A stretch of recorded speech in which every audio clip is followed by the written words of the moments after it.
Welcome to Samba Samba. Enjoy the video. You start by opening Settings and going straight to Notifications. This is where control lives.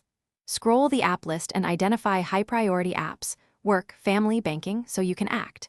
Tap an app now, enable or disable allow notifications, choose alert style and banner behavior. Once done, use badges and sounds sparingly to signal urgency. Make sure to set repeat alerts only for truly critical contacts.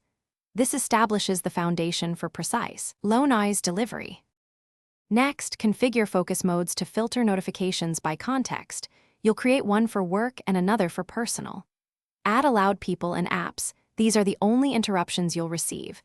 Then set the home and lock screen options to hide notification badges if needed. For individual apps, choose Deliver quietly for non-essential alerts. For urgent services, enable time-sensitive delivery.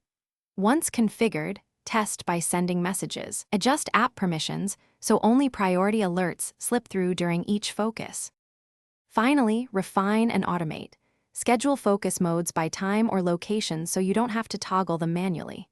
Monitor your notification flow for one day, then revisit apps that still interrupt. Change banner types or turn off sounds. If notifications behave inconsistently, make sure Focus Sync is on, restart your iPhone, and check per app notification toggles. Reset notification settings only as a last resort. If issues persist, sign out of iCloud briefly to force a sync. That usually fixes stubborn delivery problems. Thanks for watching. Consider subscribing if we helped you.